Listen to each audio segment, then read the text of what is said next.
On the international political stage, there is a weapon more lethal than tanks and missiles. It doesn't require the smell of gunpowder, yet it can instantly rewrite the fate of a nation. Its name is coup d'etat. When power is violently overthrown and a new leader is put into place, this chilling phrase emerges. And for the past 100 years, the United States has been the most adept operator of this weapon. Ostensibly, they wave the banner of democracy and freedom, but behind the scenes, they have repeatedly stretched out their dark hands to uproot governments that don't comply and install puppets that serve their own interests. Today's video will uncover the historical shadows that have been repeatedly enacted. So-called international rules and legal order are nothing more than a thin veil of falsehood in the face of raw power.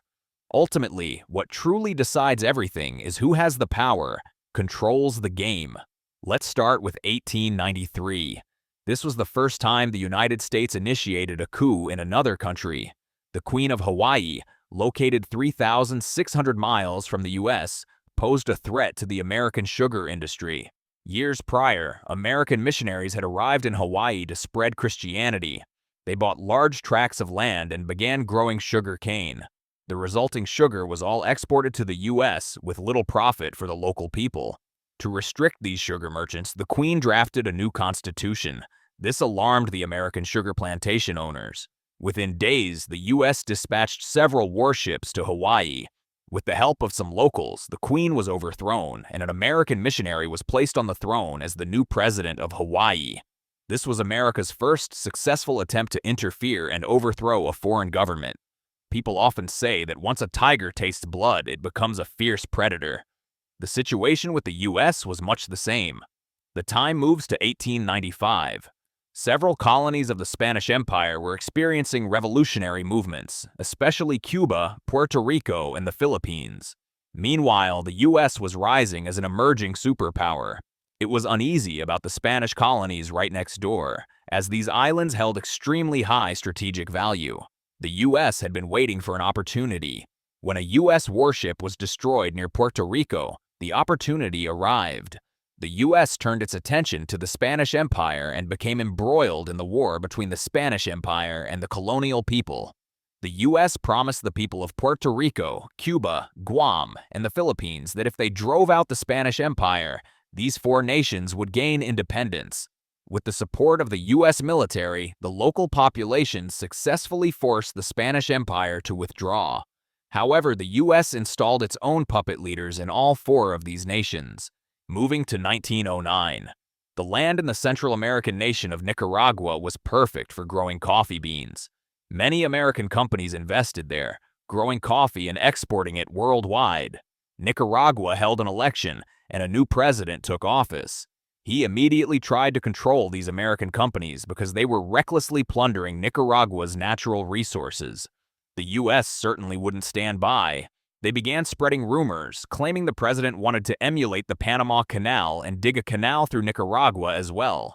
This rallied the neighbors of Nicaragua to oppose him, although the truth came out 2 or 3 decades later that this was just U.S. propaganda. Nicaragua was plunged into rebellion. The U.S. promptly sent naval warships. With the support of the U.S. military, the rebels won, and the president was forced to resign. The U.S. once again installed a government of its liking in Nicaragua.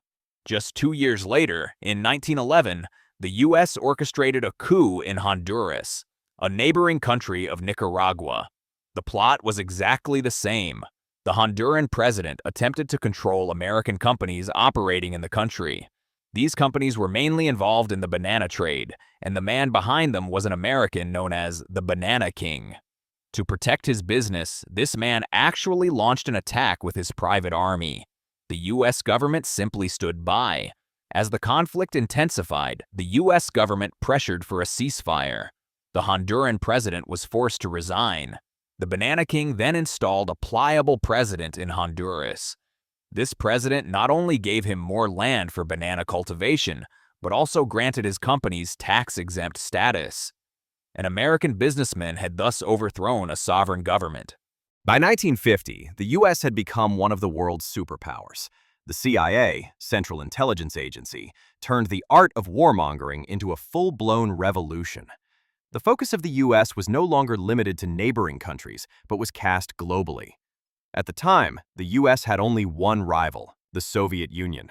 The US was determined to prevent the spread of communist ideology at all costs. This brings our attention to Iran. In 1953, Iran held elections, and Mohammad Mossadegh was elected prime minister. Mossadegh wished to regain control of Iran's oil resources from the British. At the time, all of Iran's oil was controlled by the Anglo-Iranian Oil Company, British-owned. Mossadegh planned to nationalize all oil companies. The UK warned the Iranian prime minister that such action would have consequences. The British government immediately met with the CIA, deciding to overthrow Mossadegh. The CIA secretly dispatched its chief of Middle East operations, Kermit Roosevelt, to Iran. His sole mission was to find a way to overthrow Mossadegh. Roosevelt bribed politicians and religious leaders with money to publicly disseminate rhetoric opposing Mossadegh.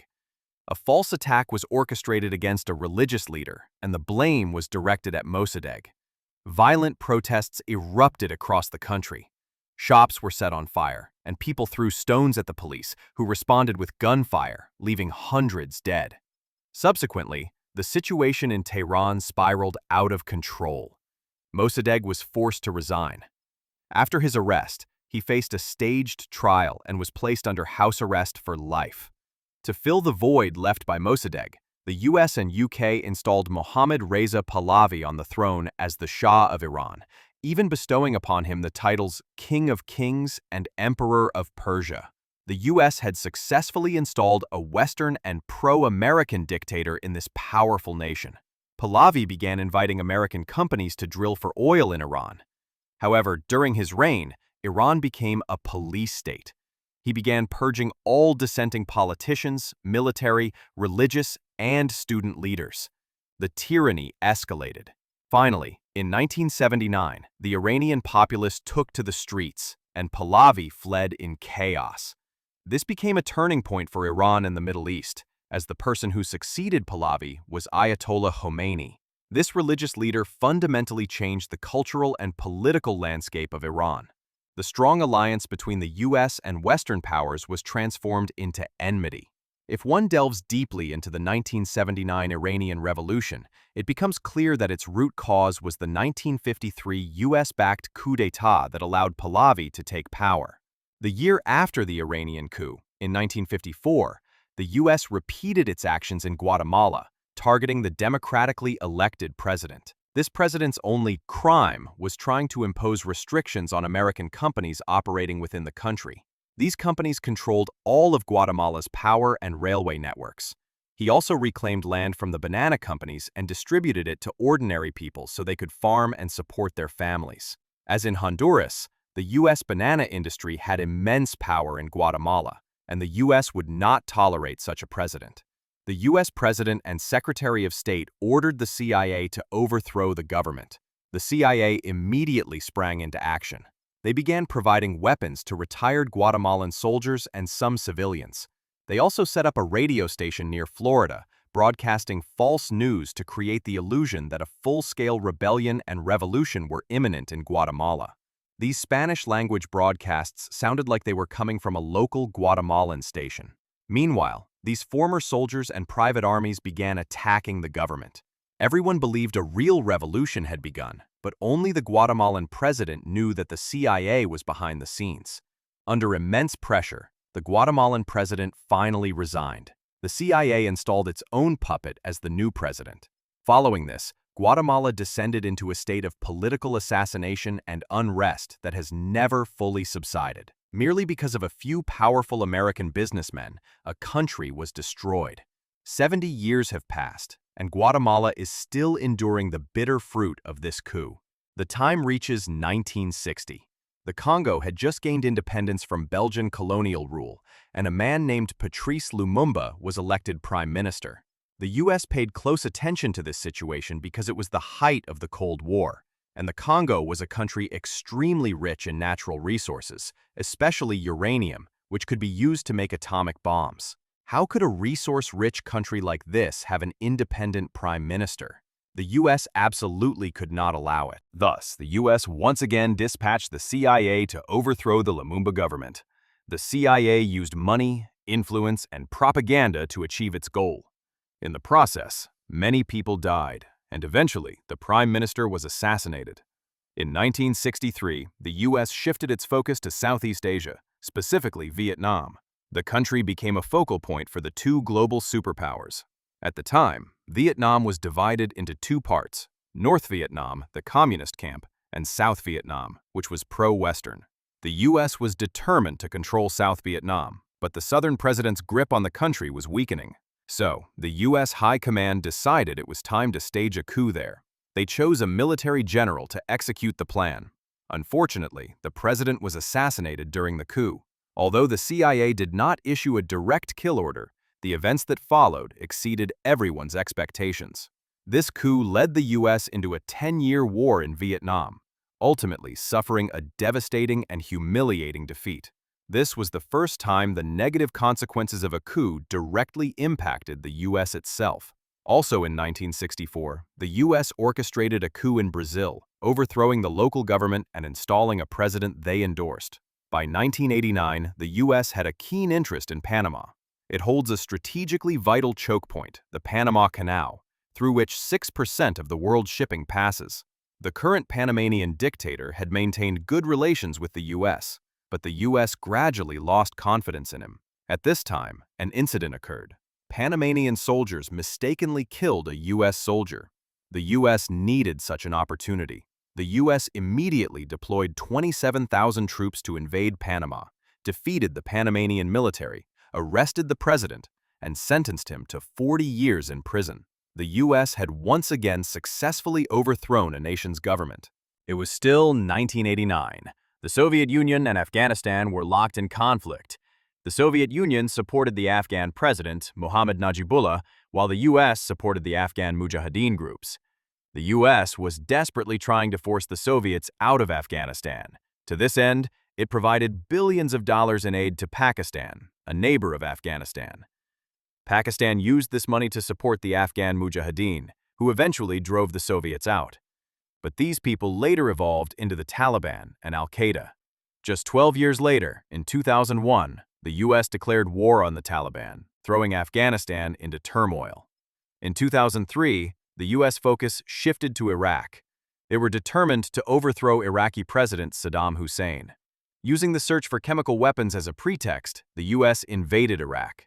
Within a few short weeks, Saddam Hussein's government was toppled, and a pro-American government was installed. 3 years later, in 2006, Saddam was executed, and another U.S.-backed coup was declared a success. However, Iraq later saw the emergence of groups like ISIS, plunging the entire Middle East into unrest, which remains a major concern for all parties today. Finally, in 2011, protests against dictators erupted across the Arab world. These protests were called the Arab Spring. The epicenter of the revolution was Libya, then ruled by Muammar Gaddafi. Gaddafi had ruled Libya for 32 years. Many Libyans were dissatisfied with his policies, and Gaddafi was extremely hostile toward the U.S. and NATO. The U.S. saw these protests as a good opportunity to overthrow Gaddafi. They once again resorted to their old tricks, trying to overthrow Gaddafi and install a new government through a coup. This time, NATO was directly involved. NATO drones opened fire on Gaddafi's motorcade. Gaddafi was captured and killed by the public on the spot. Since then, Libya has fallen into a state of division, and the situation has not stabilized to this day. From Hawaii to Libya, and from Central America to the Middle East, the United States has, time and again, used the coup d'etat as a weapon to change the fate of other nations. For those countries, the price was blood, chaos, and broken lives. For the U.S., it often meant power and profit, without consequence. But history has its own way of catching up. The anger of Iran, the wars in Afghanistan, the ruins of Iraq and Libya, they all remind us that no empire can control the storm forever. So maybe the real question is, when the next global upheaval comes, will the U.S. still be the one pulling the strings, or will it be swallowed by the very chaos it created? If you enjoy the video, don't forget to like, share, subscribe, and turn on the bell for more amazing history videos.